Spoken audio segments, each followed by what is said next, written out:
16ই ফেব্রুয়ারি আমাদের দেশের শ্রমজীবী মানুষ, কৃষক, ক্ষেতমজুর সহ বেকার যারা আছে, ছাত্র যারা আছে, আমাদের দেশের নারীরা যারা আছেন, তারা এত জ্বালা যন্ত্রণায় আছেন এই মোদী সরকারের আমলে যে তারা প্রতিবাদ, প্রতিরোধ, আন্দোলন সংগঠিত করা ছাড়া তাদের সামনে অন্য কোনো বিকল্প রাস্তা খোলা নেই।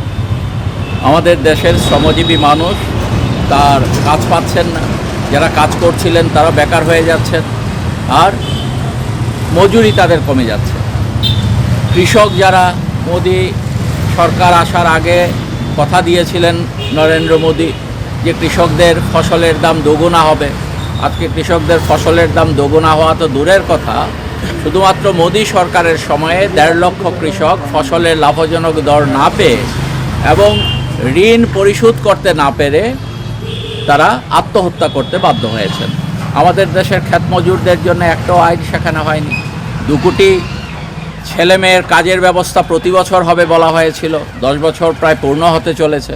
এই সময় 20 কোটি লোকের কাজ হওয়ার কথা, কিন্তু আমরা যদি তথ্য দেখার চেষ্টা করি, কেন্দ্রীয় সরকারি দপ্তর, রাষ্ট্রায়ত্ত ক্ষেত্রগুলো, আমাদের দেশের রাজ্য সরকারগুলোর যে কর্মচারীদের হিসেব, তাতে গিয়ে দেখা যাচ্ছে 2 কোটি লোক যদি কাজ হতো এই সময়ে 14 সালের পরেই 10 বছরে যে সংখ্যাটা বাড়ার কথা ছিল সে বাড়েনি, অনেক গুণ কমে গেছে। তাহলে সবটাই হচ্ছে ভাওতা, সবটাই হচ্ছে প্রতারণা, ছাত্রদের উপর আঘাত নামিয়ে এনেছে এই সরকার।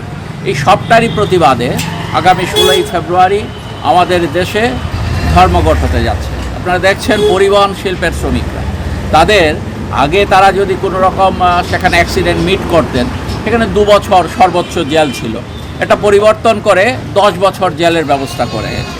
তো এই যে সারা দেশে মানুষের মধ্যে যে জ্বালা যন্ত্রণা, সেই জ্বালা যন্ত্রণার প্রতিহত করার লক্ষ্য নিয়েই আগামী 16ই ফেব্রুয়ারি দেশব্যাপী গ্রামীণ ভারত বন্ধ ডেকেছে সংযুক্ত কিষাণ মোর্চা এবং সমস্ত কেন্দ্রীয় ট্রেড ইউনিয়নগুলো।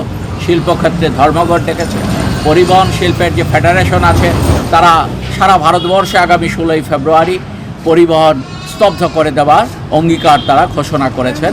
এবং এটার মধ্য দিয়ে 16ই ফেব্রুয়ারি আমাদের দেশের মানুষ নতুন করে আবার শপথ নেবেন যে এই মোদী সরকার যদি ভারতবর্ষে শাসন ক্ষমতায় থাকে